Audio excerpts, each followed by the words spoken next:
The stars at the galaxy's edge looked different.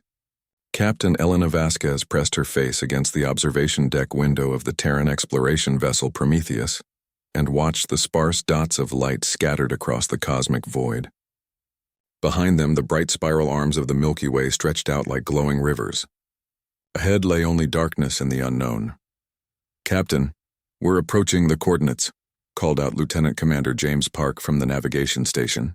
His voice carried a mix of excitement and nervousness that Elena had been hearing from her crew for weeks now. They were farther from Earth than any human had ever traveled.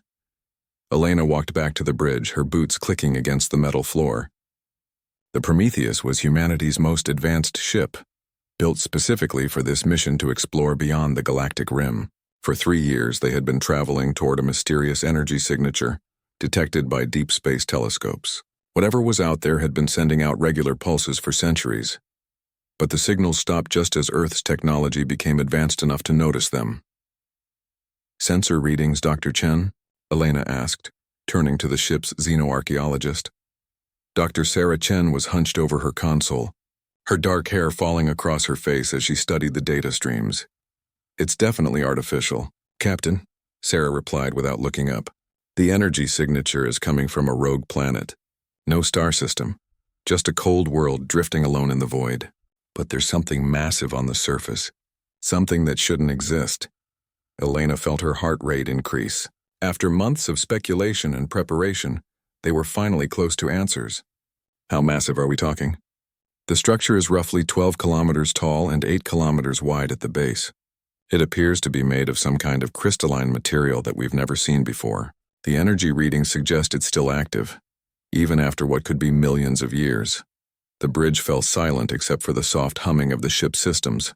Elena looked around at her crew of 35 men and women from 12 different countries. They had volunteered for a mission that might keep them away from Earth for a decade or more. Now they were about to make first contact with something truly alien. "Chief Rodriguez, what's our status?" Elena called to her chief engineer. "All systems green, Captain. The ship is ready for whatever we find down there." Elena nodded and took her seat in the captain's chair. "Take us into orbit around the planet. Full sensor sweep. I want to know everything about this place before we go down." The next few hours passed slowly as the Prometheus settled into a stable orbit around the dead world.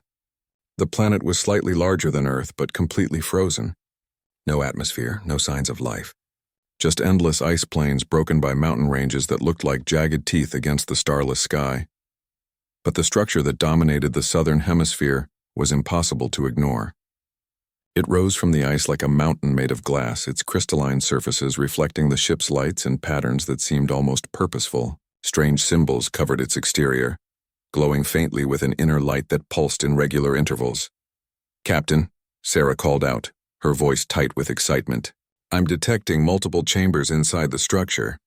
There are also what appear to be corridors and possibly some kind of central chamber. This isn't just a monument. It's a building of some kind. Any signs of life? Negative. But the energy readings are off the charts. Whatever power source this thing uses, it's unlike anything we know about." Elena stood up and walked to the main view screen. The alien structure filled the display, its crystal surfaces seeming to shift and change as she watched. Strange patterns of light moved across its face like slow lightning. "Chief Rodriguez, prepare a landing party. Dr. Chen, I want you leading the science team. Commander Park, you'll handle security. I'm going down with you." "Captain, that might not be advisable," Park said carefully. "We have no idea what we're dealing with down there." "That's exactly why I need to be there," Elena replied. "This could be the most important discovery in human history. I'm not watching it from orbit." 3 hours later, Elena found herself standing on the surface of the rogue planet, looking up at the massive alien structure. Even through her environmental suit, she could feel a strange vibration in the ground, as if the entire planet was humming with power. The landing party consisted of 8 people: Elena, Sarah, Park, 2 security officers, 2 engineers, and the ship's communications specialist. They had landed their shuttle about 500 meters from what appeared to be an entrance to the structure. "The atmosphere is completely unbreathable," reported Engineer Martinez through the comm system. "Mostly nitrogen and carbon dioxide. Temperature is minus 150 degrees Celsius. But the structure itself is warm," Sarah added, checking her instruments.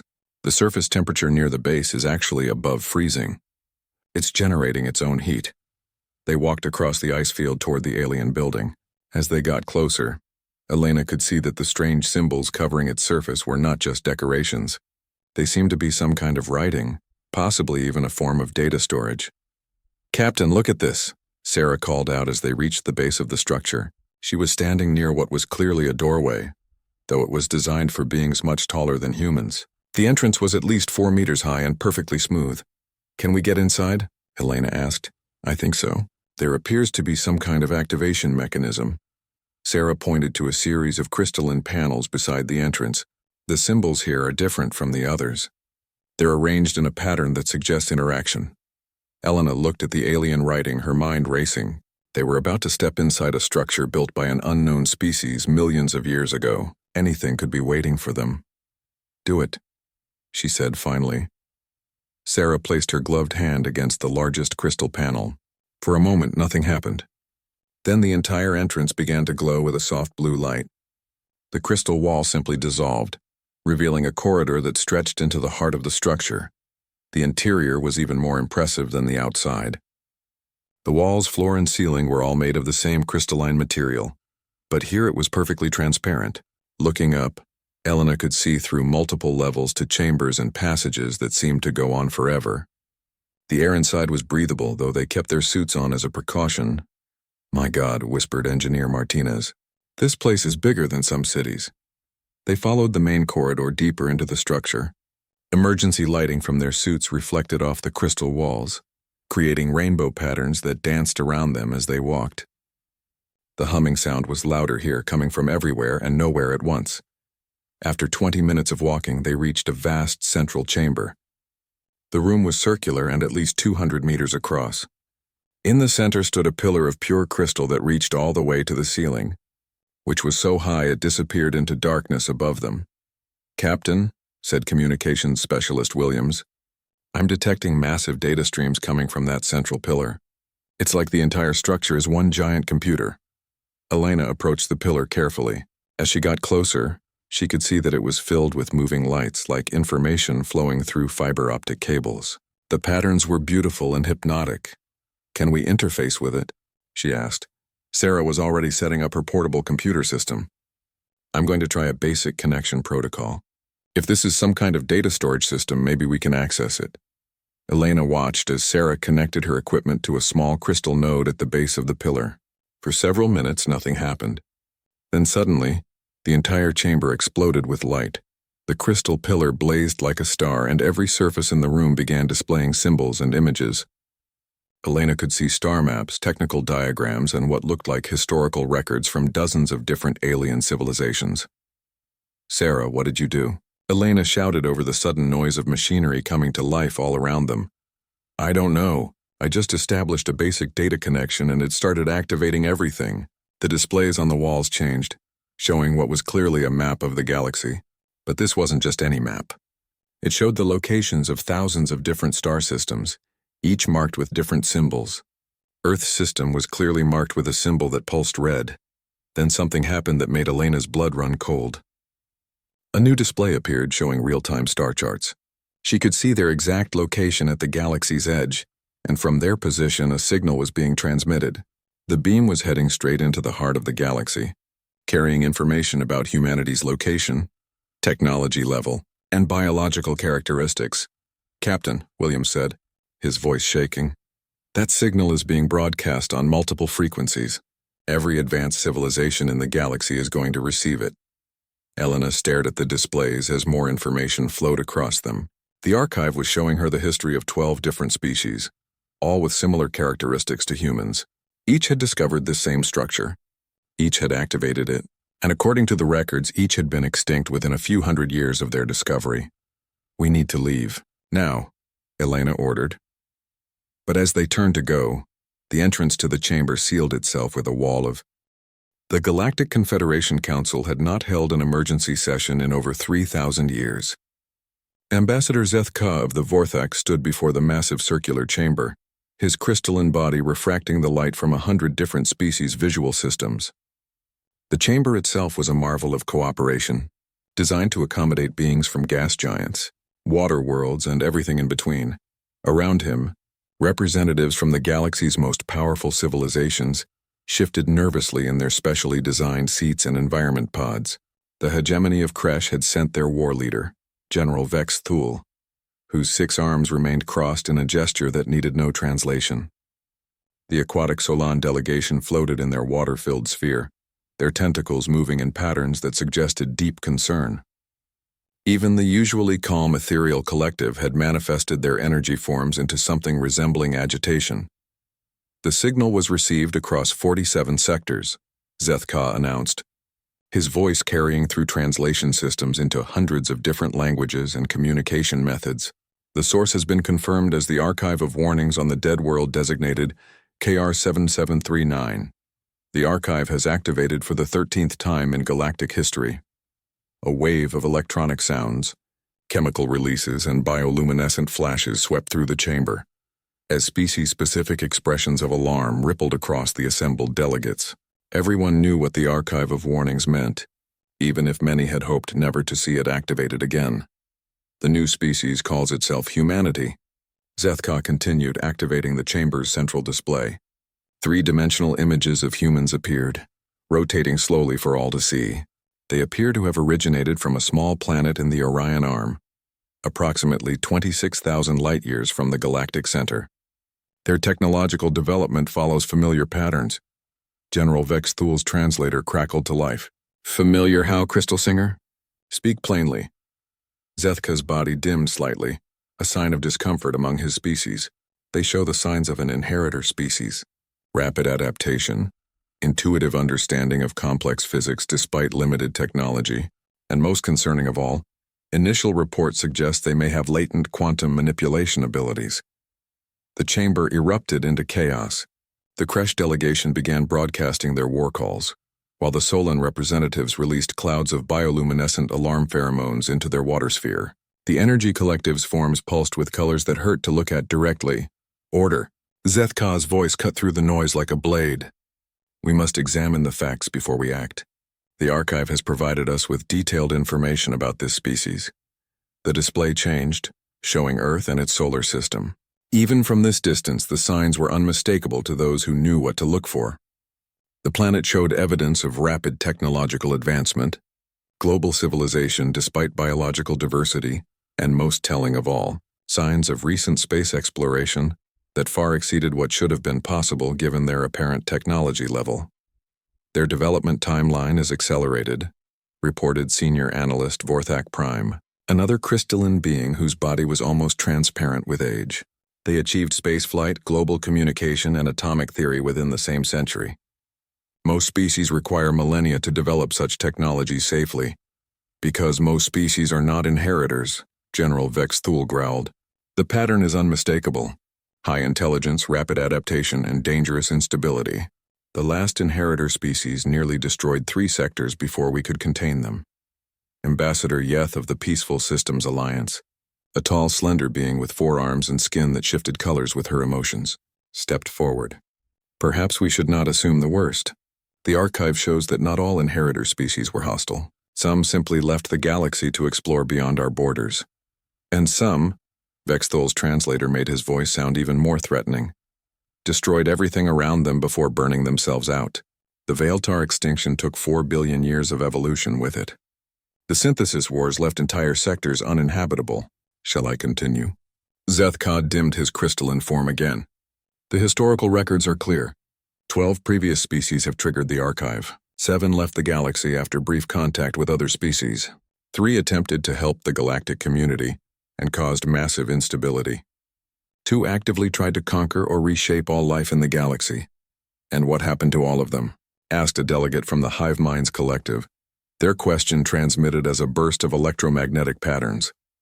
They are all extinct, Zethka replied simply. The question before us now is what to do about the 13th. The chamber fell silent as the implications sank in. Every species present had evolutionary memory of the times when inheritor species had emerged. Some remembered them as saviors who had lifted civilization to new heights before vanishing. Others remembered them as destroyers who had nearly ended all life in the galaxy. Have we attempted contact? Asked the ethereal collective's representative. their energy form taking on questioning patterns. 3 of our fastest ships are already en route to their location, Zethka confirmed. But early reports from our remote monitoring stations are concerning. The display changed again, this time showing long-range sensor readings from the human exploration ship. The data made several delegates physically recoil. Their ship shows technology that should not exist given their apparent development level, Vorthak Prime reported. The energy patterns suggest they have discovered methods of faster-than-light travel that our physicists claim should be impossible. Their vessel appears to manipulate space-time in ways that require an understanding of quantum mechanics far beyond what most species achieve. More troubling, Zethka added, is what happened when they interfaced with the archive. Previous species required extensive preparation and multiple attempts to access the archive systems. These humans connected on their first try, with primitive equipment, and activated functions that had remained dormant for millions of years. General Vexthul stood up, his 6 arms spreading wide in a gesture of challenge. The evidence is overwhelming. This species represents a clear and present danger to galactic stability. The hegemony of Kresh formally requests authorization to dispatch our fleets to contain this threat before it can spread. You speak of murder. Ambassador Yeth's skin flashed angry reds and purples. These beings have done nothing except explore beyond their own borders. That is not a crime. Neither was exploration when the Vaeltar first reached the stars, Vexthul countered. Their help created a cascade reaction that sterilized 40 star systems. Their attempt to improve other species led to genetic instabilities that are still causing extinctions today. The synthesis wars began with good intentions as well, added the hive mind representative. The Cathara species wanted to share their consciousness with all life. They nearly succeeded in destroying individual thought throughout the galaxy. Zethka raised one crystalline arm for silence. The debate is premature. We need more information before we can make such a decision. However, I must share one additional piece of data that the archive has provided. The display shifted to show a complex mathematical equation that seemed to writhe and change as they watched it. Several of the more scientifically advanced species representatives began showing signs of distress. This equation appeared in the archive's deepest data layers. After the humans accessed it, Zethka explained. Our best mathematicians and physicists have been analyzing it for the past few cycles. Their preliminary conclusion is that it describes the fundamental relationship between dark energy and consciousness. The chamber erupted again, but this time, the chaos was different. Fear was beginning to override anger and curiosity. That should be impossible, transmitted the Hive Mind Collective. The mathematics of consciousness have been proven to be incomputable by any known method. Unless, said Vorthak Prime quietly, you are dealing with a species that does not compute such relationships, but instead understands them intuitively. You are suggesting these humans can manipulate dark energy directly. Ambassador Yeth's skin had gone pale white. Without technology? The archive's records suggest it is possible, Zethka confirmed. Every inheritor species has shown this capability to some degree. It is what makes them so dangerous and so valuable. General Vexthul's translator crackled with something that might have been fear. If they can manipulate dark energy, they can destabilize space-time itself. One mistake and they could unravel the local galactic group. Or, said a new voice, they could solve the problems that have plagued our civilization for millions of years. Everyone turned to look at the speaker. Elder Council Prime of the Overmind Syndicate rarely spoke in public sessions. When they did, the galaxy listened. Their species had survived longer than most, and had witnessed 4 previous inheritor emergences. The pattern is always the same, Council Prime continued, their telepathic voice reaching every mind in the chamber simultaneously. We debate, we fear, we either try to destroy them or they leave before we can decide. But we never try the one thing that might break the cycle. Which is, Zethka asked, we never ask them what they want. The simple statement hung in the air like a challenge. In all the historical records, no galactic civilization had ever tried simply talking to an inheritor species as equals. They had always, Doctor. Sarah Chen had not slept in 36 hours. Her eyes burned from staring at the alien archive displays, but she could not bring herself to stop. Every piece of data she uncovered made the situation more terrifying and more fascinating. The crystalline chamber had become her prison and her laboratory. Captain Vasquez and the rest of the landing party had been trapped with her when the archive sealed itself, but they had managed to establish communication with the Prometheus. More disturbing, they had detected 3 alien ships approaching their location at impossible speeds. "Sarah, you need to rest," Elena said, placing a hand on the scientist's shoulder. "You've been at this for hours." "I can't stop now," Sarah replied without looking away from the flowing data streams. "I'm starting to understand the pattern, and it's not what we thought." The archive had revealed its secrets slowly, like an onion being peeled layer by layer. At first, Sarah had focused on the obvious data about the 12 previous inheritor species. Each had been remarkably similar to humanity in terms of rapid development, intuitive understanding of physics, and dangerous potential. But as she dug deeper into the archive's memory banks, a different picture began to emerge. "Look at this," Sarah said, manipulating the crystalline interface to display a timeline that stretched back millions of years. "The inheritor species don't appear randomly. They emerge in a specific pattern, always just before major galactic events."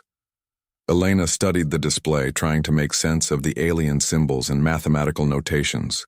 "What kind of events?" "Extinctions. Massive cosmic disasters that wipe out most life in the galaxy." Sarah's voice was quiet, but the fear in it was unmistakable. "Every 65 million years, something happens that resets galactic civilization. The archive calls it the Great Cleansing." Commander Park, who had been monitoring communications with the ship, looked up from his equipment. "Are you saying these inheritor species cause these extinctions?" "No," Sarah said, shaking her head. "That's what I thought at first, too. But the more data I analyze, the more obvious it becomes. The inheritor species don't cause the extinctions. They're created by them." She manipulated the display to show a detailed analysis of inheritor evolution. Every species that has triggered this archive has evolved on a world that survived a previous Great Cleansing. The environmental pressures and cosmic radiation from these events create specific evolutionary advantages. Rapid adaptation, intuitive understanding of quantum mechanics, and, most importantly, the ability to manipulate dark energy without technology. "Why dark energy?" Helena asked. "Because dark energy is what causes the Great Cleansings," Sarah replied. "The archive contains detailed records of the phenomenon. Every 65 million years, the galaxy passes through a region of space where dark energy density increases exponentially. This creates cascading effects that destabilize star formation, disrupt planetary magnetic fields, and ultimately leads to the extinction of most complex life." The chamber fell silent except for the constant humming of the archive's systems. The implications of what Sarah was describing were staggering. "So these inheritor species are evolution's answer to a cosmic cycle of destruction?" Elena asked. "Exactly. But here's the terrifying part." Sarah brought up another display showing the current state of the galaxy. "We're approaching another Great Cleansing. The mathematical models in the archive predict it will begin within the next few thousand years." Commander Park set down his communication equipment and walked over to examine the data. "And humanity evolved just in time to develop the abilities needed to survive it?" "Or to prevent it," Sarah said. "The archive contains theoretical frameworks for using dark energy manipulation to counteract the cosmic forces that cause the Great Cleansings. But every previous inheritor species has either left the galaxy before trying or failed in the attempt." Elena felt a chill run down her spine. "What happened to the ones that failed?" Sarah's expression grew grim. "They didn't just fail to stop the cleansing. Their attempts to manipulate dark energy on a galactic scale caused feedback loops that accelerated the extinction process. The Veltar extinction that the alien delegates mentioned? That wasn't the inheritor species trying to destroy other life. It was them trying to save it and making things worse." The crystalline displays around them shifted, showing detailed records of the Veltar civilization. They had been remarkably similar to humans, curious, cooperative, and convinced they could solve any problem through science and determination. Their attempts to shield entire solar systems from dark energy fluctuations had instead created resonance patterns that amplified the very forces they were trying to fight. "And the synthesis wars?" Elena asked, though she was beginning to suspect the answer. "The Cathara species tried a different approach," Sarah explained, bringing up their records. "They believed that if they could link all conscious minds in the galaxy into a single unified consciousness, they could coordinate dark energy manipulation on the scale needed to prevent the cleansing." but the mental strain of linking billions of different types of minds caused massive psychological trauma across hundreds of species. They were trying to save everyone, Park said quietly. They all were. Yes. And their failures made them look like monsters to the survivors. Sarah's voice carried a weight of understanding that came from hours of studying the tragic records. The galactic civilizations learned to fear inheritor species not because they were evil, but because their good intentions were so dangerous. Elena walked to one of the chamber's crystal walls and looked out through its transparent surface toward the Prometheus hanging in orbit above them. And now we're supposed to be the 13th attempt. But we might be different, Sarah said, her excitement breaking through her exhaustion. The archive has been running simulations based on our genetic and cultural data. Humans have several traits that previous inheritor species lacked, such as, we're not unified, Sarah said with a strange smile. Every previous inheritor species evolved from worlds where one dominant culture or biological form emerged. They thought in terms of single solutions and universal applications, but humans evolved as dozens of separate cultures with completely different approaches to problem solving. She brought up a display showing human cultural and genetic diversity. The archive's analysis suggests that our diversity might be the key to avoiding the mistakes of previous inheritors. Instead of trying to find one perfect solution, we naturally think in terms of multiple parallel approaches. That's encouraging, Elena said. But what about the dark energy manipulation? Can we actually do what the archive claims? Sarah's expression became uncertain. I don't know.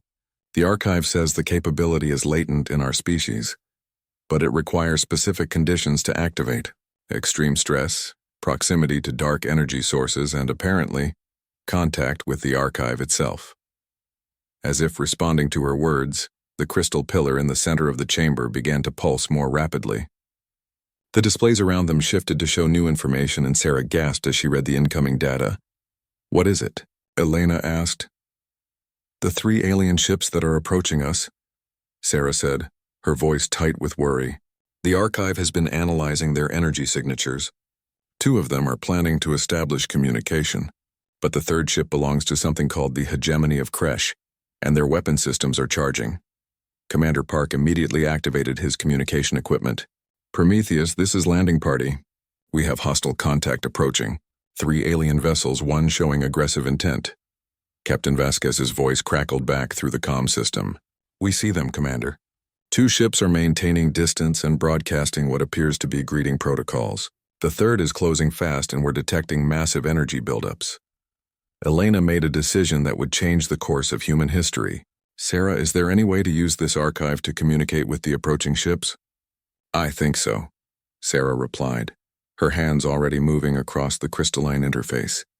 The archive has translation protocols for thousands of languages. But Elena, if I activate the communication systems, it will also activate other functions. The archive will begin broadcasting detailed information about dark energy manipulation to every ship in the area, including the hostile one, including everyone. The archive was designed to share knowledge, not hide it. Elena looked around at her team, all of whom were watching her with expressions of trust and terror. Outside, alien ships were approaching with unknown intentions. Above them, the Prometheus waited for orders, and below them, an ancient archive held the keys to either saving or destroying galactic civilization. Do it, Elena said finally. If we're going to be the 13th inheritor species, we might as well start by doing something no previous inheritors ever tried. Which is? Sarah asked. Asking for help instead of trying to save everyone by ourselves. Sarah activated the communication protocols, and immediately the chamber filled with voices speaking in languages that no human had ever heard. The archive began broadcasting not just humanity's location and capabilities, but also the complete history of. The alien ships arrived within hours of each other, creating a tense standoff in the space around the rogue planet. Captain Elena Vasquez watched from the bridge of the Prometheus as 3 vastly different vessels took positions around them. The smallest ship was elegant and crystalline, clearly belonging to the same species that had built the archive. The second was organic-looking, with flowing curves that suggested it had been grown rather than built. The 3rd was angular and massive, bristling with weapon systems that made the Prometheus look like a toy. Captain, reported Communications Officer Williams, We're receiving translation matrices from the crystalline ship. They're calling themselves the Vorthak, and they're requesting permission to establish formal contact. Granted, Elena replied, but keep all weapon systems ready and maintain safe distance from the large ship. The main view screen activated, showing the interior of the Vorthak vessel. The being that appeared was unlike anything Elena had imagined. Ambassador Zethka looked like a living sculpture made of pure crystal, his body refracting light into beautiful patterns as he moved. Captain Vasquez of humanity, Zethka said, his voice somehow managing to convey both authority and uncertainty. I am Ambassador Zethka of the Vorthak. We represent the Galactic Confederation, an alliance of species that has maintained peace for over 3,000 years. Ambassador, Elena replied carefully, we appreciate your contact, though I should mention we're not exactly here by choice at the moment.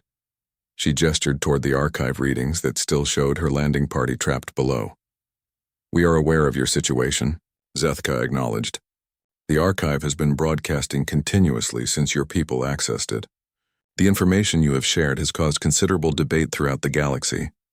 Before Elena could respond, another voice cut into the communication channel. This one was harsh and mechanical, coming from the massive warship. Enough pleasantries, the voice growled through translation systems. I am General Vex Thule of the hegemony of Kresh.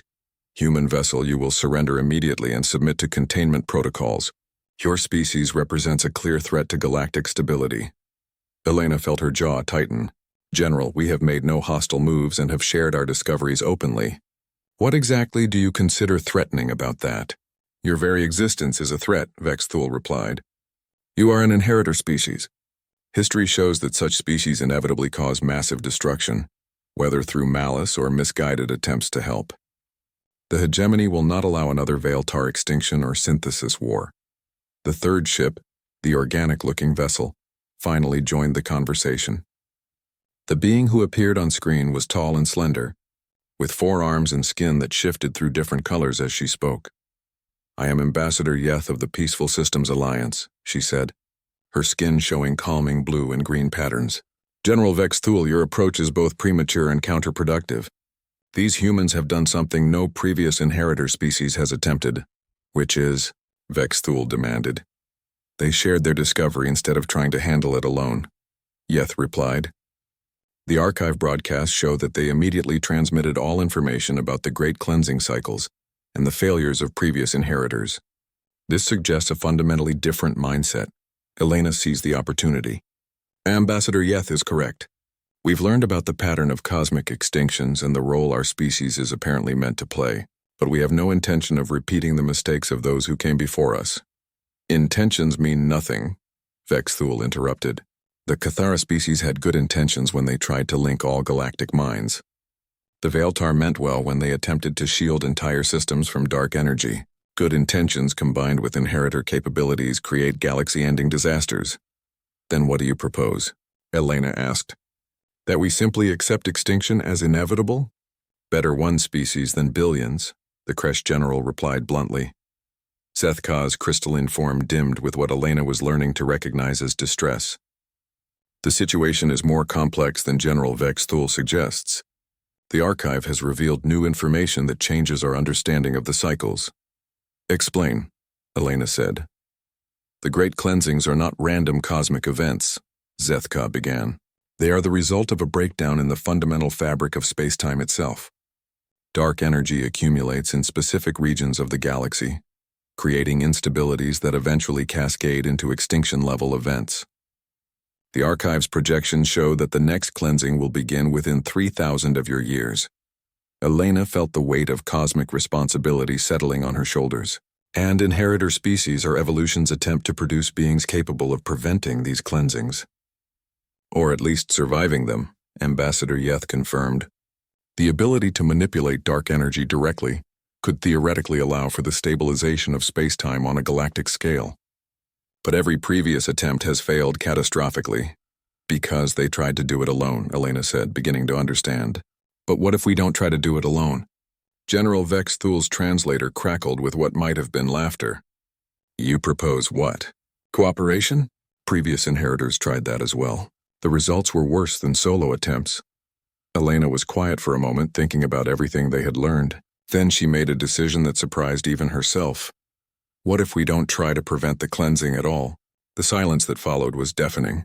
All three alien ambassadors stared at her as if she had suggested destroying the galaxy themselves. Explain yourself, Zethka said. Finally, the archive shows that every previous inheritor species tried to prevent or survive the great cleansings, Elena continued. But what if that's the wrong approach? What if instead of fighting the cosmic cycle, we work with it? You're suggesting we allow galactic extinction? Ambassador Yeth's skin flashed alarmed reds and yellows. No, I'm suggesting we prepare for it. The archive contains detailed records of how previous cleansings unfolded. We know they're coming, we know approximately when, and we know what forms they take. Instead of trying to prevent something that's been happening for billions of years, what if we prepare every species in the galaxy to survive it? Zethka's crystalline form began to brighten. A distributed survival strategy rather than a centralized prevention attempt. Exactly, Elena said, her excitement growing. Instead of trying to shield the entire galaxy with dark energy manipulation, we use those abilities to create stable pocket dimensions, shielded systems, or even mobile habitats that can survive the cleansing and re-emerge afterward. That would require cooperation on a scale never before attempted, Ambassador Yeth observed. Every species in the galaxy would need to work together, which is exactly what humans are good at, Elena replied. We've spent our entire evolutionary history learning to cooperate across cultural and biological differences. We're not trying to impose a single solution like previous inheritors. We're proposing to help develop thousands of different solutions tailored to each species' specific needs. General Vex Thule was quiet for several minutes before responding. Even if such cooperation were possible, the technical challenges would be immense. Creating survival systems for thousands of different species, each with unique biological and environmental requirements. The archive contains the accumulated knowledge of every civilization that has ever existed, Elena pointed out. And humans have something else previous inheritors lacked. Which is? Zethka asked. Time. Previous inheritors emerged just decades or centuries before cleansing events. We have 3,000 years to prepare. That's enough time to build what we need if we start now and work together. Elena paused, then made the offer that would define humanity's role in galactic history. The archive is offering to share its knowledge with anyone willing to work toward mutual survival.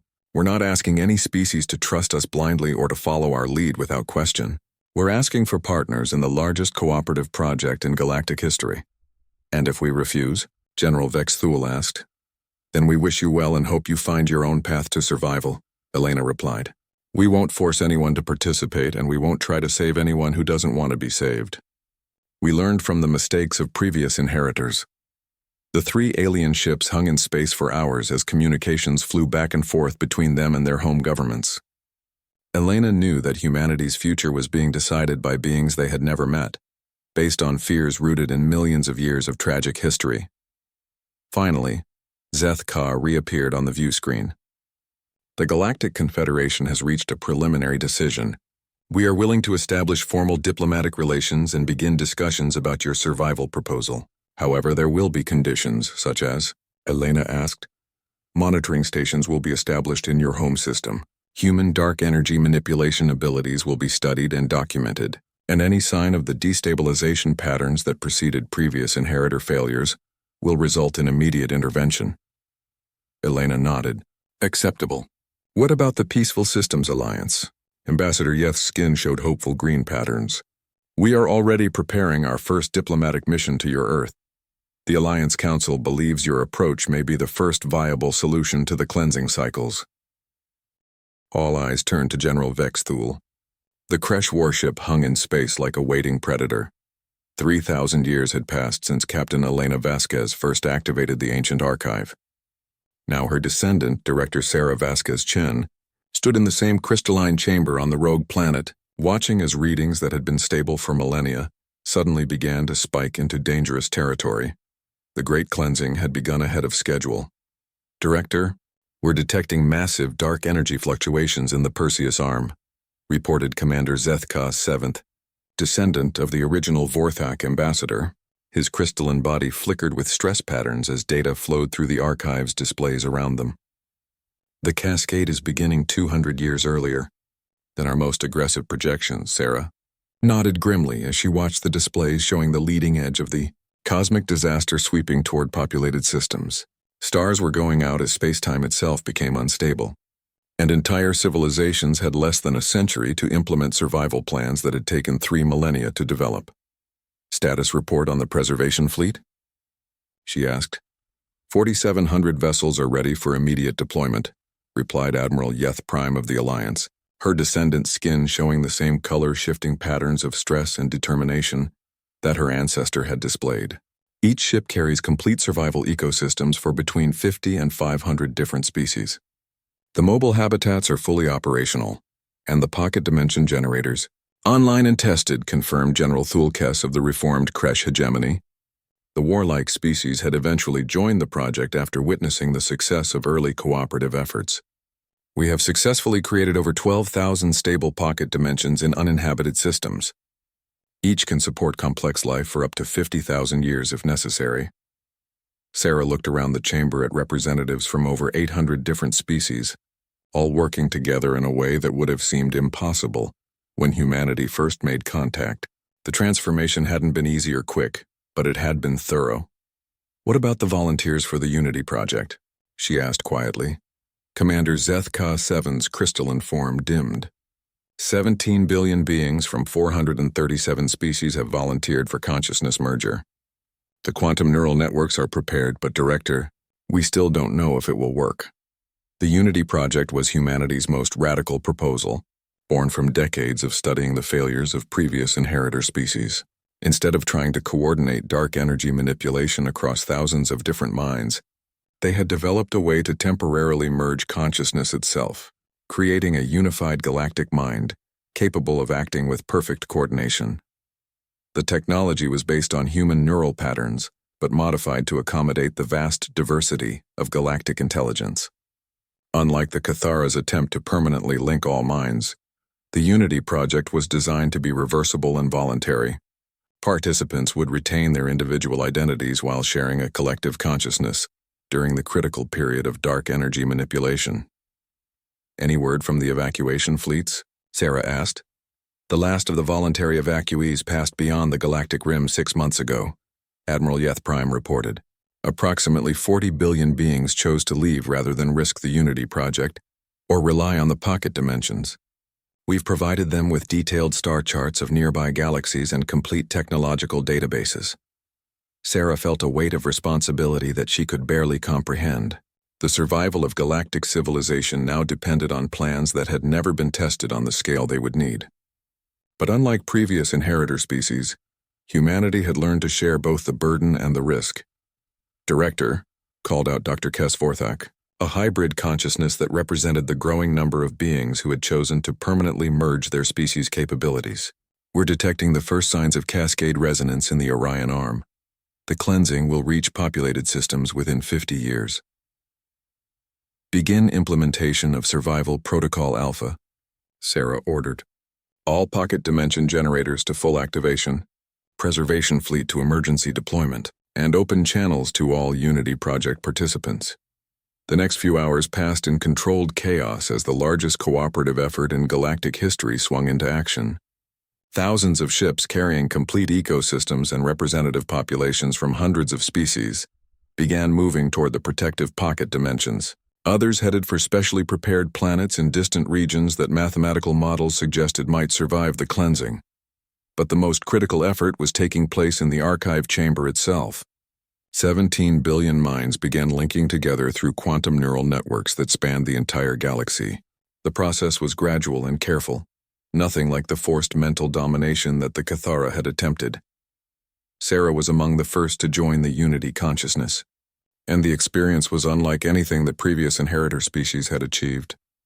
Instead of losing her individuality in a collective mind, she found herself becoming part of something larger, while remaining essentially herself.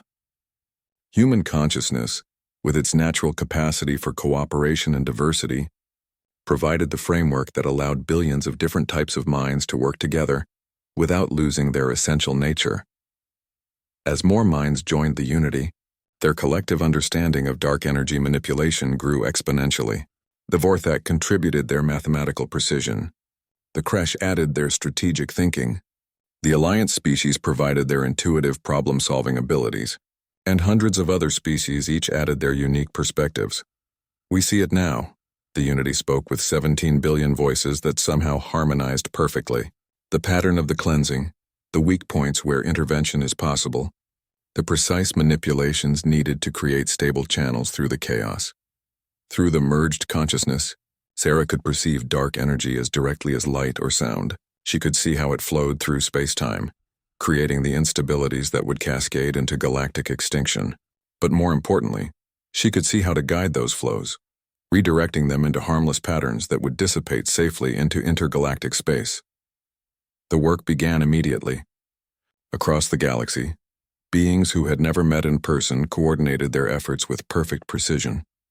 Dark energy that had been building toward catastrophic cascade was carefully redirected. Space-time fractures that would have propagated for millions of light-years were gently healed.